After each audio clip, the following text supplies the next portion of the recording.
Hello, everyone. This is Nick Joyce from the Valhalla Movement up here in Montreal, sitting with my co-host, Marc Coppola. And today we have the honor of interviewing Ross Jackson. Ross Jackson is a man who's been in the scene of the emergence of eco-villages as the model for the on-the-ground solution to the path forward, to better community life, better relations with the earth, better relations with each other. How are you this morning, Ross? Just fine, except for a small cold. Otherwise, okay. It happens to the best of us. Yeah, that's that time of year. Yeah. Yeah. So, lately, for people who obviously are listening to this podcast, have heard of Valhalla and kind of what we're doing and what's going on here. But it's only been brought to our attention in the last couple of months as to what Gen is and this entire movement that basically you have kicked off. And it's fascinated everyone kind of around us and around the world, it seems, as to how many people are joining and on the same level and same mindset of actually pushing sustainability and eco-villages and intentional communities into the cultural forefront, into something that we need to do as an actionable solution to some of the world's problems that we have today. But I'd like to start off by talking about what was your motivation? Like, why and what sparked all of this in you to make this a possibility, to make this flourish and grow and begin years ago? Well, I've always been interested in global problems, right back to when I was a teenager back in Ottawa, back in the 50s, 40s. I was very concerned at that time about the problem of population growth. And it was very much topical at the time, actually. And then it got off the front pages for a long time.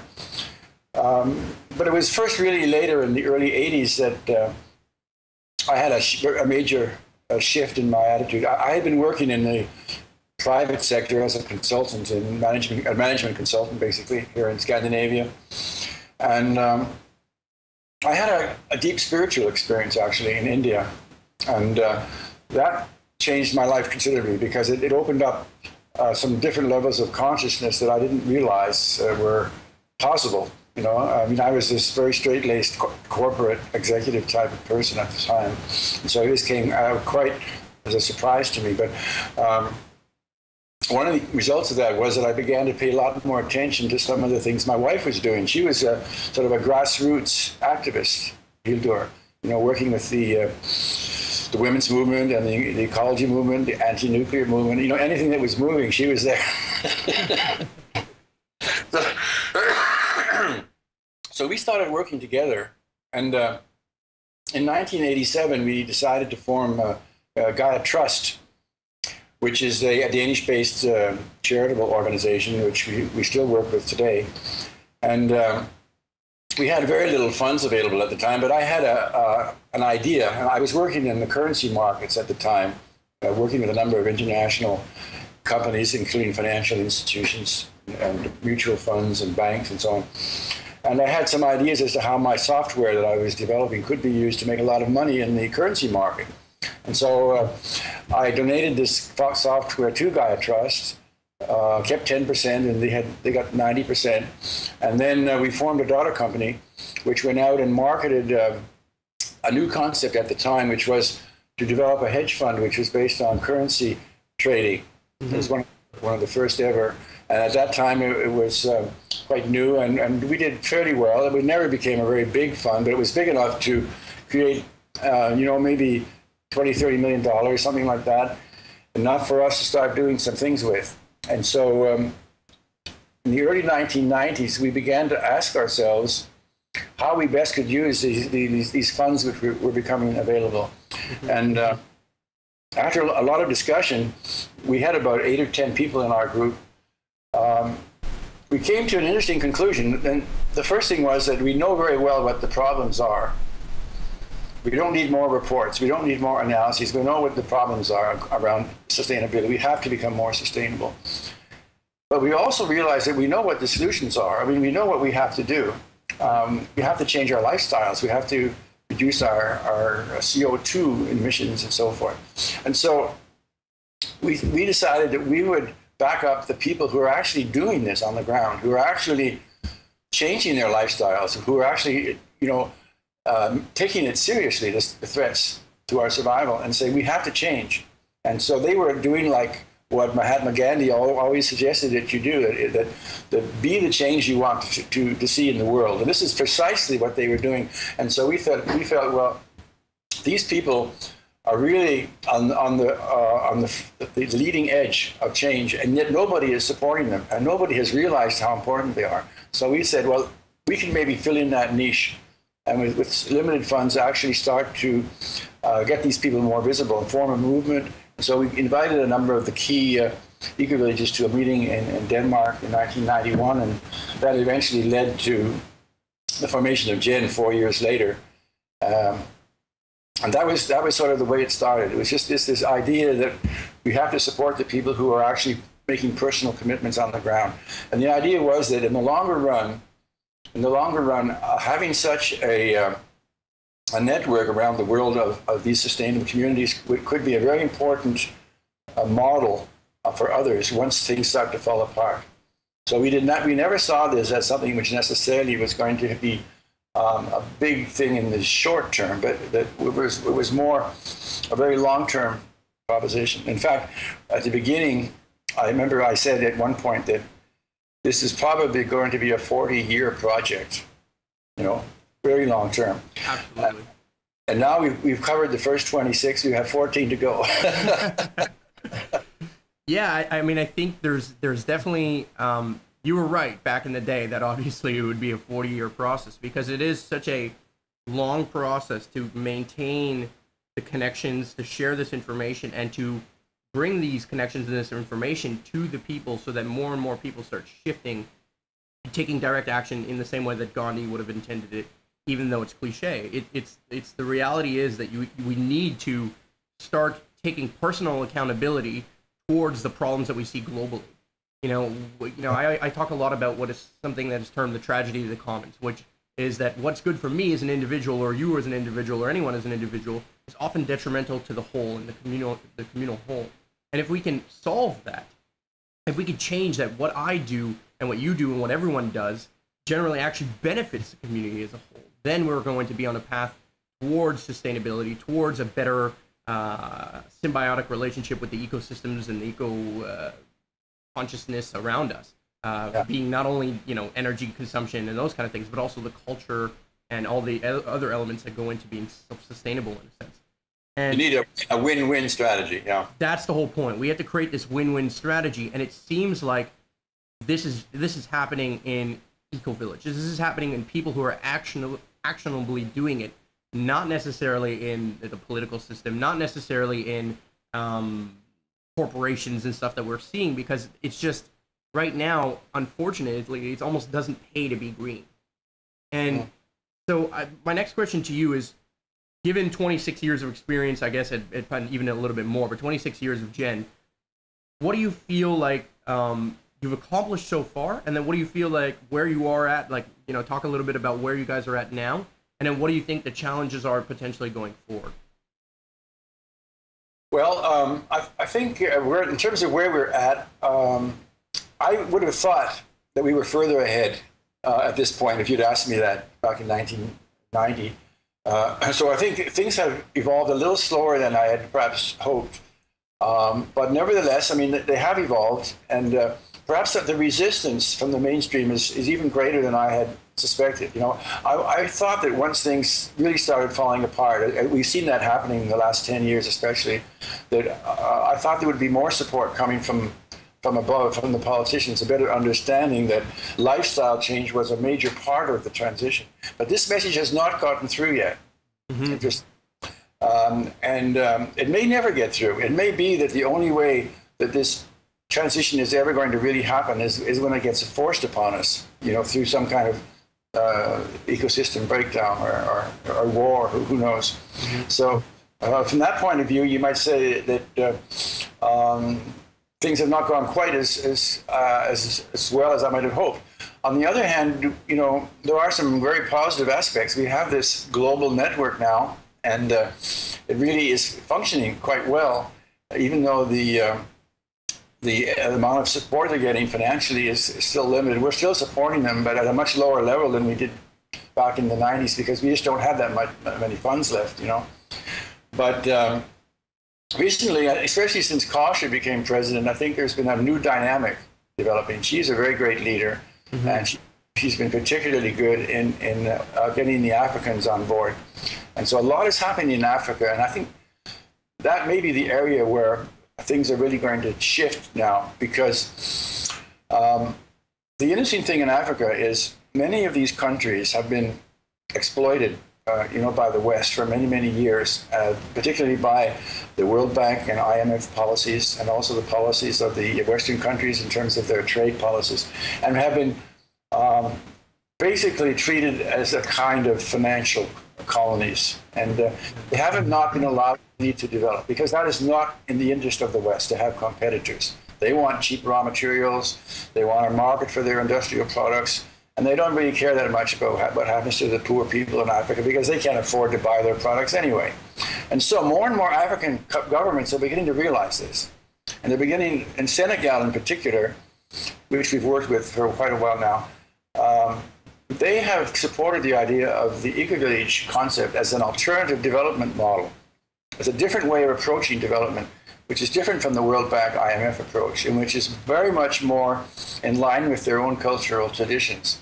So what they're trying to do, and this is with support right from the very top, the president on down, is to convert a number of their traditional villages to eco-villages. That is, to make them more sustainable, to have solar cells, to have their own energy, local food production, make them more the way they used to be, more independent, so that one of the things we'd like to see happen is that more people move out of the big cities and back into the villages, instead of moving from the villages into the slums of the big cities, which is the typical thing which has been happening in the developing world for the last many years. So we hope that this could be a sign that other African governments will begin to notice what's happening here and take on this idea, and then it could spread very quickly. So that's one very positive thing. And as far as where we're going, well, I still think that we're on the right track in terms of establishing the models that can be a very important foundation for the transition to a sustainable future. More and more of the eco-villages around the world, as you probably know, are acting as kind of living and learning centers in their regions. And so they're reaching out to the local people. And this is a very different approach than back in the 70s, when they were almost, trying to get away from the mainstream society.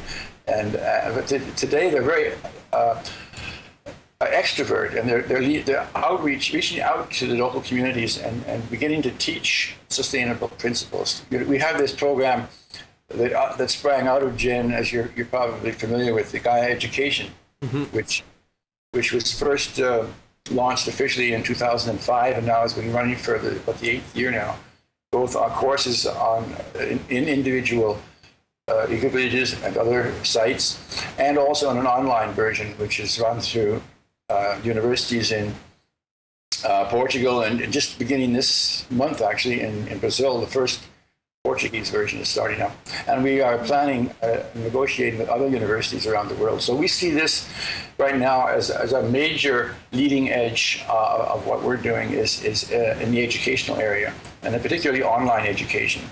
It seems very intuitive, and kind of, I very much agree that it seems like the frontier of I guess, I don't want to say the battle, but the struggle of making this have more and more visibility, more and more people who join, is partially being, number one, extroverted, which you definitely point out, which does seem to be a very different scenario than back in the day, back in the 60s and 70s, when people were going away and trying to kind of segregate from the system. Yeah. Now we're trying to use the system around us and the connections that the internet and technology and all these things bring into making us connect and reaching out and getting more people. I mean, that is exactly basically what the Valhalla Movement is about. A lot of people ask us, what is the Valhalla Movement? What is it? What are our strengths? What are we doing best? And what we're really doing best is documenting the process of having absolutely nothing. We have 60 acres of land that was completely bare, and then slowly but surely starting to build this intentional community, not only as a physical entity, which, you know, like the education center, which is our first building that we want to build, greenhouses, permaculture, all those kind of things, but also the community as in itself, like the people who make this up. And often we have this notion that sustainability is reserved towards the people who want to install solar panels or wind turbines or build eco houses and are all about recycling and eating, I don't know, raw vegan diets or whatever it is. The reality is that everyone can play a role in sustainability, whether it be an electrical engineer or a farmer, or whether it be somebody who teaches and a teacher, or whether it be a mathematician. Everyone can play this role in contributing to this and has something to teach and move forward with. So I find it really interesting that you're talking about how what you see as the future and what you see as working and moving forward is the online education aspect of it. Yeah. And we're very happy to know that, number one, coming from you who has so much experience, because this is exactly what we have kind of come to believe as well. And it's been, you know, it's a process and it's a challenge. You know, like you said, the funds are shrinking to some degree, but you guys are still, in my opinion, giving a very considerable amounts based on what I've heard and understood to this. And I think that the more effort and energy and people that commit to actually educating and spreading this knowledge, the more that this will self-regenerate and that it'll create its own economic system as a whole. I think there is still money and economic benefits to be made that can funnel away from kind of what people are spending on today into, you know, the traditional education systems and education they have today, into things that it seems like more and more people are taking interest in, which is taking care of the environment, learning about solar panels, learning about different food practices and different diets and different things. Like, people seem to really be shifting in this direction for many reasons. Some people are coming at it because they want to work less. Some people are coming because they didn't like what they learned in school and they feel like they didn't learn anything, or they don't want to do a 9 to 5. Some people are coming at it because they're panicking because global warming is going to be a problem. No matter which way it's happening, it's happening. I think it really is progressing, and it does seem like more and more people are part of it. But I want to ask you, what do you think where do you see Gen in the next 10 years? You talked about year 14. Where would you want to be? Where would you want to be positioned in year 14 if you could kind of break it down into some kind of specific thing or an ideal situation, in your opinion? Well, I think one of the things I'd like to see happen is, as I mentioned briefly before, is the idea of recognizing that the principles of Gen and supporting small, sustainable communities could be an alternative development model for the developing countries. So that instead of putting the focus on prestige projects and building harbors and roads to pull out their raw materials, rather going into the rural areas and helping the people there improve the quality of their lives through having local jobs and making their villages more sustainable. And I can't help it when I get to this point to bring up another issue, which is that in order for this to happen, it's not enough that we just work from the grassroots. It's not enough. It's not something Gen can do alone. And this is the reason I actually wrote this book recently called Occupy World Street. I'm not sure if you guys are familiar with that yet. We have, yeah. We definitely looked into it as well. One reason I wrote that book is it became more and more clear to me that civil society cannot do it alone. We have to have allies at the political level. And how do you get allies at the political level when most of the politicians don't even understand the issues, and they're in denial basically about climate change and about the dangers of an energy crisis in 10, 20 years. So what do you do? And this is the reason I wrote this book and tried to make the point that unless we change the international institutions that are basically a tool of the 1%, if we could use that expression, like the World Bank, the IMF, the WTO, these are basically instruments of this system which is destroying the planet. Mm-hmm. And if we want to have if we want to encourage development in the developing countries, for example, we have to stop putting all this debt on their shoulders. You know, we have created so much debt through basically through a conspiracy between corrupt leaders and Western banks that against the will of the people, that there's just almost no way they can break out of that. They're just caught into a trap, you know, and somehow they have to forget about the West and begin to develop their own nation states without all this foreign debt. You know, go back to principles. They should be producing their essential needs themselves, and they can produce their own food. They can produce their own energy. They don't need Western consultants to tell them what to do anymore. They have the people there now, everywhere, that have the necessary education to do this. So this is where I see could be a very big breakthrough happening, is if we can get some politicians to begin to understand the necessity of changing the economic system, the international institutions, which are, in reality, you can say the way the system is set up today, we're all working for the 1%. Absolutely. See, what happens is that the system is designed to meet the needs of the large multinational corporations, basically, and what they have the ability to operate across borders freely. They can have their production in a sweatshop in Asia. They can have the profits flowing into a Cayman Islands subsidiary, so they don't have to pay taxes in the countries where they're operating. They use transfer pricing, and they use big artificial loans to make sure that all the profits are into the tax shelter countries and so forth. I mean, there are something like $20 trillion worth of assets now in these tax shelters, and so, I mean, this system it's imploding. You know, one of the things that's happening today in the States, for example, is that they have the 1% or the 0.1%, more accurately, they have got so much wealth that the people at the middle and the bottom part of the society no longer have the resources to buy their products. This is one reason why we have this stagnation happening. They've been too successful in grabbing all the wealth, with the result that there's nobody left, to buy the products, and so the whole economy goes into sort of a stagnation. Yeah, and there's a whole misconception about, like, people talk about this and they're like, well, what's wrong with capitalism? It's so much better than communism and fascism and all these things. And what people have to understand is that they're all the same at the core in terms of a monetary system. They're all based on monetarism itself and fractional reserve banking, right? They're all based on create debt, and there's more debt than there is money in the world, and therefore we basically manufactured a giant game of musical chairs. We have this system where somebody has to lose. We have to have more debt than there is money, and therefore in this debt we're enslaved in it. We're scared of not being able to pay our mortgage or pay some of these things, and therefore we work harder, we make more money, but our money is worth less and less and less as they print more and they use more for different things.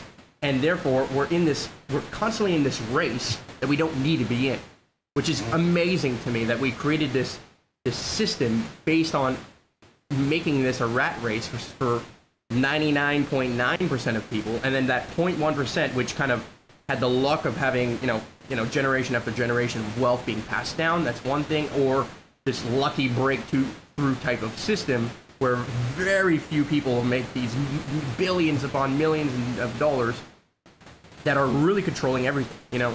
We talk about nation states being this impact, but the reality is that Monsanto and Walmart and all these things are bigger than most countries. They're moving around more money than most countries, and they're affecting our world in much more of an impactful and negative way than countries themselves. We have to start. I think the only way that we can kind of move away from that is if we start putting our money where our mouth is as well. Like, if we believe that Walmart is bad and that sweatshops are bad, then we have to also stop buying their products.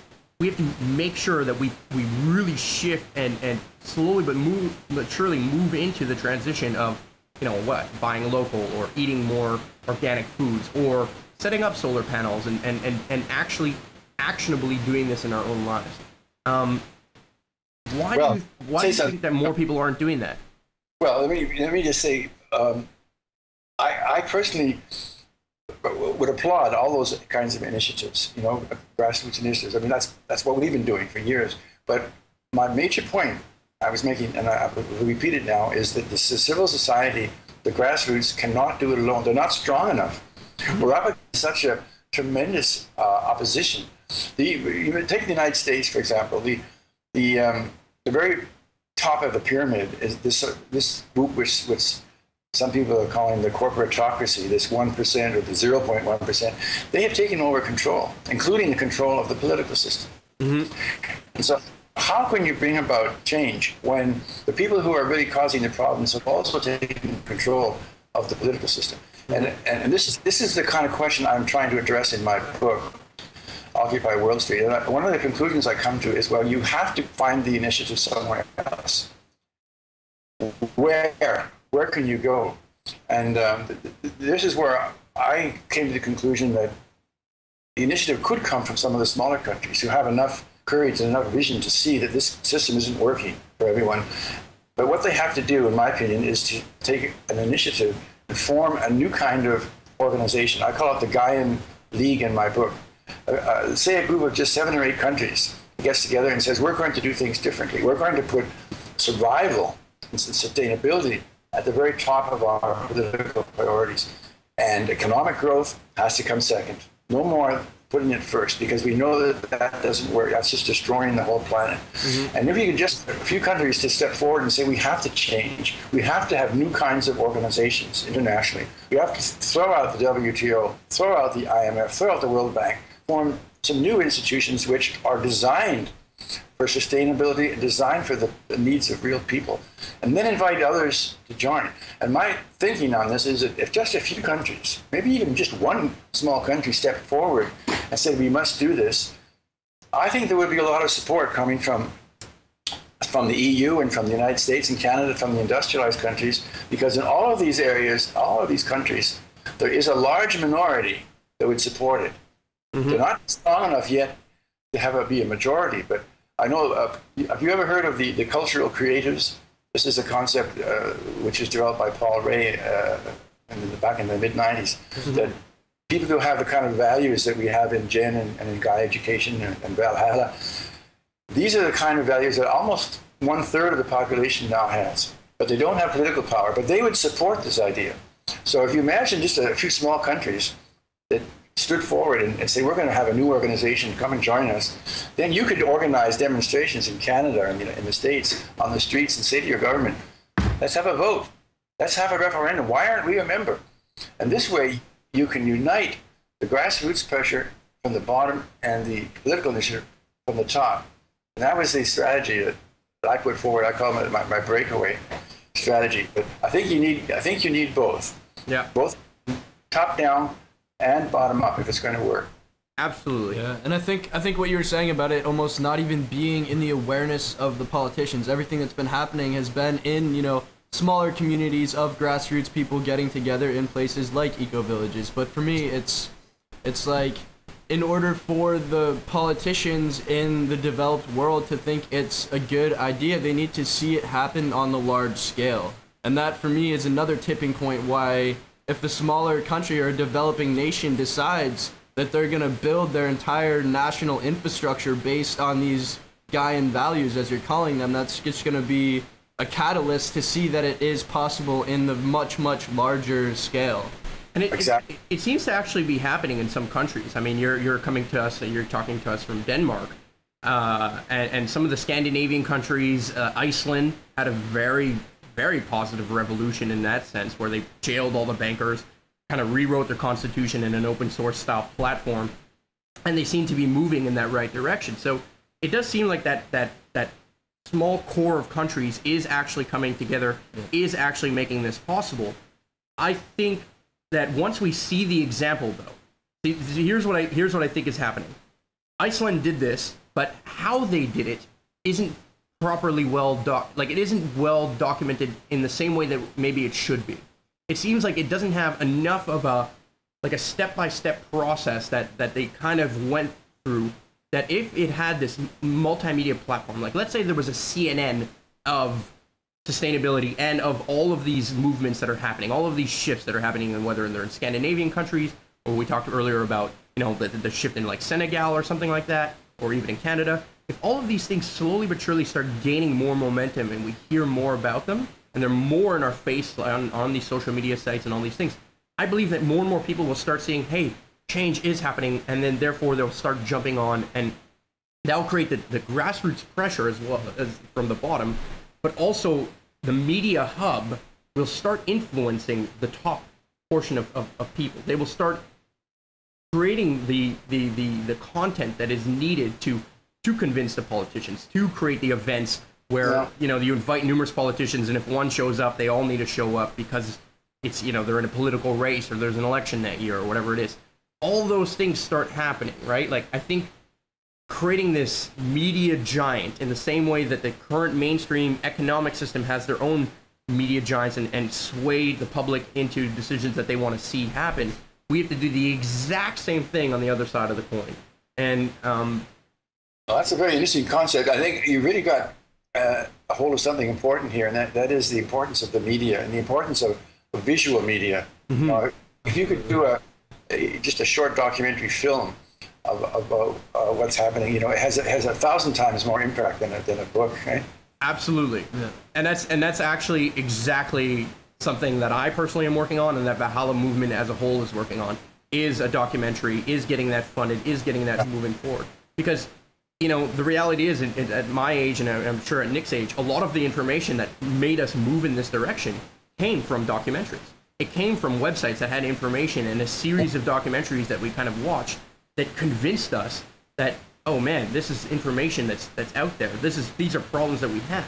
Now, a lot of the documentaries that we've seen so far in the world have all basically pointed out the problem.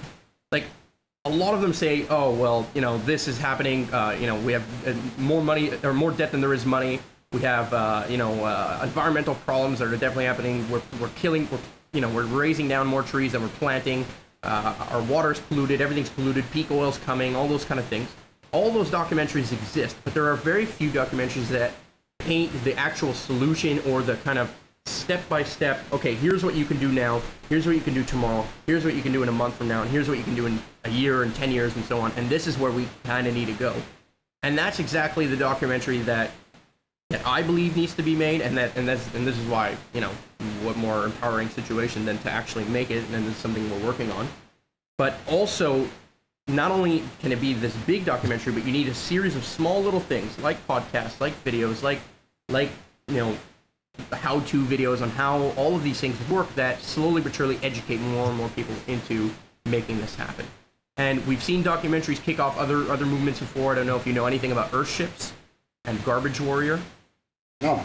No? Okay, so actually there's this kind of renegade style, old school kind of hippie-like guy that back in the 60s created what is called Earthships. They're basically buildings, 100% ecological buildings, buried on the north side, south-facing windows, that use solar panels, that use passive geothermal and passive solar to heat the homes themselves, and actually use recycled materials that are indigenous to the entire world to build these structures. So what materials am I talking about? Tires, bottles, cans. All of these are used, and earth, and all of these are used as the bricks, basically, and then the cornerstones and the foundation for the buildings themselves. Now, there's been hundreds of them built around the world, and all of this really kicked off when there was a documentary that was made and released in 2005 called Garbage Warrior, which basically showed how Michael Reynolds was building this community out in the desert in New Mexico, how they were living off the grid even though there was very little water there, even though they do have snow in the winter. And they were able to completely sustain their lives off of just living in what they called Earthships. And it's amazing how many people have joined in on this movement, how many people have now heard of Earthships, and how many more people are hearing of Earthships, even here in Quebec with the number of conferences we're doing. We brought Michael Reynolds to talk about Earthships here. We're now building one. We built a small greenhouse and stuff. It's amazing how a documentary literally shifted people's attention in the right direction. And then we had a very similar experience here in Denmark a year or two ago, where there was one of the eco-villages here, had a very charismatic leader, and his idea was that to build very, very low-cost structures with straw bale primarily and used materials and so forth, And one of the major TV stations got the idea of following the development in this place called Freeland. Freeland, yeah. Yeah, and so they did about 30 programs, about half-hour programs over a period of a year and a half, and that really started a lot of people being straw bale here in Denmark. So it's a very similar kind of a phenomenon, and it really does make a difference when people can see it physically, visually. Yeah, by the way, it inspires people. Yeah. Do you know the film called The Economics of Happiness? It's one which is a more positive one. Absolutely, yeah. I do. I have heard of it. I have watched it actually. There are definitely more positive documentaries, but they're few and far between, and they're kind of less. It seems like people are a little bit more interested sometimes in watching the problems. Like we like to watch train wrecks to some degree. We like to dance with the fact that everything might collapse, and we kind of all have this feeling inside of us that, oh my God, when is it going to happen? When is peak oil going to be there? When is the financial system gonna collapse? When is it going to be too much? When is the debt going to cripple us all and make this all happen? And kind of at the beginning of our talk, it seemed like that's kind of what, I don't want to say you're banking on, but it seems like that's what you actually believe is going to happen. Is this correct? Like, do you believe that there is going to be a point where we hit this kind of, I guess a point of no return, or a point where everything around us is really going to kind of go to shit? Yeah, fall apart, yeah. And hopefully we could change before that time, but if we don't, then at least the eco-villages around the world will be a place to rebuild, a place where people can go and join and start to reconstruct their societies, because they may have to do it with very few resources. I could envisage a situation where another global crisis would have the result that a lot of countries would sort of withdraw into themselves. A new kind of survivalist mode, a protectionist mode, where they may be forced to start producing their own food and keeping out foreigners, and they're stopping the dependence on importing from other countries and so forth. And that's going to be a very, very traumatic shift, and it's going to mean that a lot of countries are going to have to redefine themselves at a much lower level of consumption. But the interesting thing is, that it might be a much happier society. The very fact that you have to, reinvent yourselves and begin from nothing, just like in Iceland did, where they had a big crash, but then they just cut their losses and started from scratch again, and in 3 years' time, they were up and running again. Yeah.